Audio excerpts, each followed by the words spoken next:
Well, howdy there, folks. How's she going today? I hope everyone's doing really good. Well, after I shut the camera off yesterday, uh, I ended up routing out the channel here for the wiring and got the switch mounted in there. And I also finished drilling the holes from the pickup cavities here into the channel. Now, the channel just goes like this, basically. I also located the 3 holes for the knobs. So what I'm about to do next, everything's just kind of mocked up here, but I was just also checking the alignment, making sure the pickups will be in the center line of the fretboard and the body. Everything looks good. So really the last bit of routing that I will need to do is to make a control cavity in the back, because there's no plate here. We're just going to have the knobs sticking up through. So we're going to have to make some sort of a cavity in the back.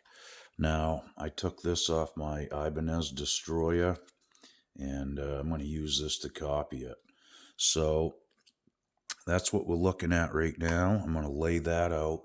The other thing that we will need to take into consideration is we're going to have to locate a jack here somewhere and a jack plate, drill a hole through into this cavity that we're going to lay out here right now. All right, so what we're going to do, I'm going to take this control plate that I took off the Ibanez destroyer.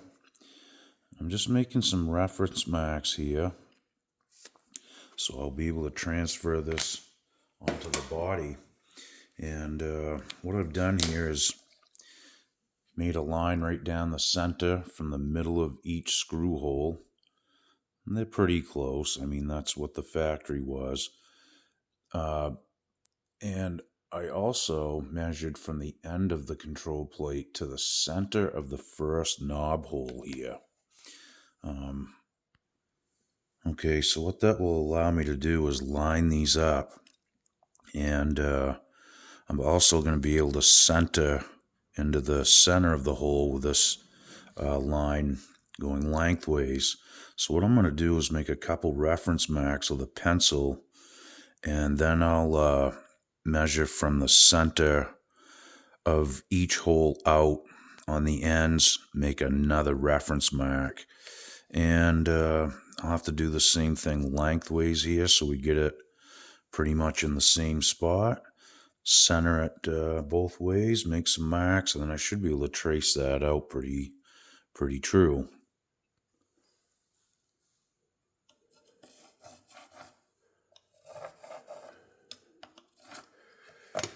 Okie doke, I think that will do it. Okay, so basically, again, what I did, marked the center of the 2 outside knobs, okay, and then I marked the center of the outside knobs again in this direction. So we've got a center mark as a reference point off the 2 outside knobs in both directions. We have that marked on the plate too here. So we should be able to basically line these marks up here. If we line up the center of these 2 marks and these ones here, I should be able to trace this control plate out right there, and that will kind of locate the knobs in the center of the cavity. Okay, that's pretty close. I mean, this doesn't have to be perfection here, but it's nice to get stuff lined up as close as you can. Oh, I just moved my line a little bit. I'm gonna continue that with a straight edge. I think that would be a little easier for me to hold than that control plate. All right, so we'll have to get that kind of located too. All right, that looks pretty good. I'd say we're gonna be good enough. And now there's a few ways you can do this. Now a lot of guitars will have, they'll route out the cavity itself, And, they may leave a little shelf all the way around, okay? And just take a router and set that down, the thickness of whatever you're going to use for a control plate cover here. So, depending on what I use, I'll have to figure that out if that's the approach I'm going to take. Now, I've seen other methods, which maybe not as pretty, but they do function. And I've seen people route these cavities out and basically just glue a dowel on each end with a hole in it and maybe a small strip on the sides, recessed down in the thickness of the plate just so it sets in there. Now that's fine too, however you want to do it. Really, it's going to come down to, what you have for tools and whatnot to work with. Now, you folks know that I try to do everything as basic as I can. I use hand tools a lot, really just for my own good to try to keep my hands, moving and keep the arthritis away a little bit if I can. So, I enjoy, doing stuff by hand as much as I can. Now, what I'll probably end up doing here is taking a drill and removing a lot of this material in the drill press. And then I'll take a laminate router, set up a straight edge here, something I can go against, and I'll clean up the sides and whatnot with a laminate router and kind of go from there. I may use a chisel here and there too, just to, remove just a little bit that I missed or something I couldn't get at, what have you. So, I'm just going to take it slow. Like I said, a lot of this I will remove with a drill. Now, another thing I need to consider here is the pot shafts and how long they are and how far I need to drill down in here. Because I do need to leave, some wood. I don't want to drill out through the top here, so I got to leave a certain thickness so I know it's enough so the pot shaft will stick up through there, but I don't want it too thin either because it's going to be kind of weak there, if you will. So that's something that I'm going to have to determine as well before I drill this out and make sure that I don't drill through the front of the guitar. Now, the next thing I'll have to do, like I said, is locate the jack and jack plate on the destroyer. It's back here, which is a pretty short path to the cavity, so I'm not really worried about that. I need to make up my mind on what I'm going to use for a jack plate. Now, I could use the old, square one with the 4 holes. That's what the Destroyer has on it. I'm not sure what Gibson used on their Explorers, but I've also thought about using the Fender style with the, cup, the recess cup, and you have the little metal plate that gets, expanded into the wood inside the hole. Then your jack goes, and it has a hole inside it for the jack to come through, and then the cup has a hole in it as well, and it recesses basically flush to the body. It sticks out slightly, but that cup will go over the center part of the jack, and then you put your nut and washer on there and tighten it up, and you're good to go. I think it's a better setup, honestly, but whatever works. I have guitars with different styles of jack plates and whatnot, but I do like the Fender style one. I made a tool that actually takes that little piece of steel and expands it inside the hole too. If you want to check that out, go into my playlist, and I go in depth on that too, how to build it. It's just all thread. I think it's a 5/8 socket, maybe three nuts and washers or something like that. It's very simple, but it works well, and it allows you to install that Fender style jack plate assembly. So, anyways, that's what I'm up to today. Once I get these cavities all established, really the rest of it will be a pretty simple affair. It's just going to be finish, sanding, and applying finish to it.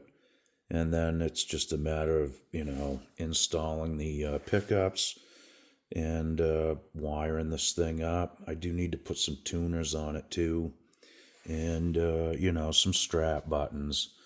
There's a ways to go yet, but as far as laying this out and getting all these cavities established and in the right places, it's really taken me quite a while. And I just peck away at it, when I can in my spare time, 15, 20 minutes here and there.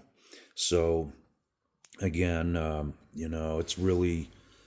it really hasn't been that slow of a process. It probably seems like it to me because I'm not just out here, working my heart and soul out on it for 8 hours a day. It's just a few minutes here and there. And I like that pace. It kind of slows me down when I'm not working on it. I'm still thinking about it. And, that's kind of a big asset too, as far as, less mistakes, I should say.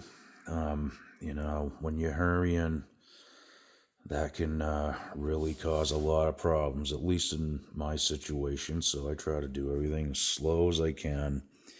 But, you get to a point where it's like, wow, I want to get this routing done. I'm sick of messing with a router and chisels. And so, it is what it is. It is nice to complete each, stage in the build, because by the time you complete that stage, as far as, cutting the body out, shaping the body, you're ready to go on to something else. And then it's, routing and laying all that stuff out.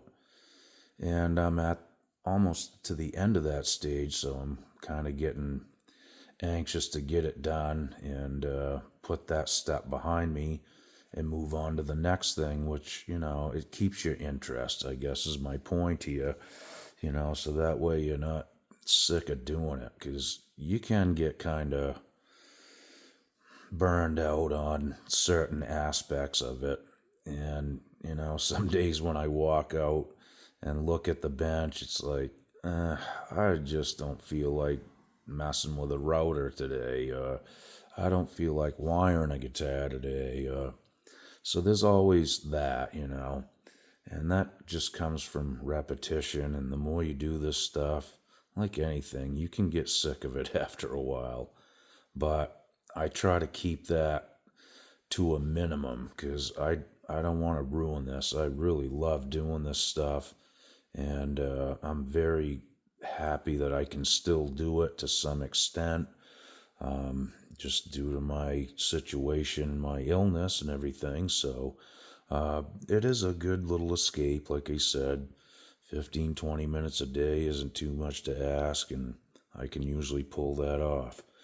All right, enough yakking and blabbing. I'm not going to shoot videos of the router and all that noise, and I just don't like watching that kind of stuff myself. So it's pretty basic, You can definitely watch a ton of videos of people using routers and listen to that noise, but you guys know how a router works, obviously. And like you said, I just described, about drilling it out in the drill press and removing a bunch of material that way. And again, I need to figure out the depth, so I'll have to set the depth of the drill press so I don't drill out through the body, and make sure I've got the right thickness. Okay, folks. Well, thanks again for tuning in. I will continue to keep you guys posted on this. We're getting close, definitely, and I am getting really excited. I can't wait to, finish sand it and start putting some color on it and sealing it up with some real finish. I think this one's going to look really cool. It's got some nice grain in it. I tried to line up the grain as straight as I could. And, there's no center seam. This is two pieces of wood. It is pancake, but these boards were like 20 inches wide. And this is ash right from Maine. Actually, it came right a mile from my house. A friend of mine cleared a house lot when he was building his house, and this was one of the trees. And his brother had a small portable sawmill and sawed up a bunch of boards, and they've been piled up behind his garage undercover for about 15, 18 years or something like that now. So he told me to put them to good use. So here we go. All right, guys. Well, I'm going to get back at it, make a few shavings and a little sawdust, and hopefully the next time you see me, we'll have all this routing and all this cavity work done, and we'll just move on to the finish. And I am getting quite excited to do that. So, like I said, stay tuned. I'll keep you posted. And thanks again for all the nice comments and all the views, as always, and the laughs in the comment section on yesterday's video. I figured there was a few Trailer Park Boys fans out there, and I got a few laughs out of that myself. All right, guys, be good. We'll see you soon. Okie doke.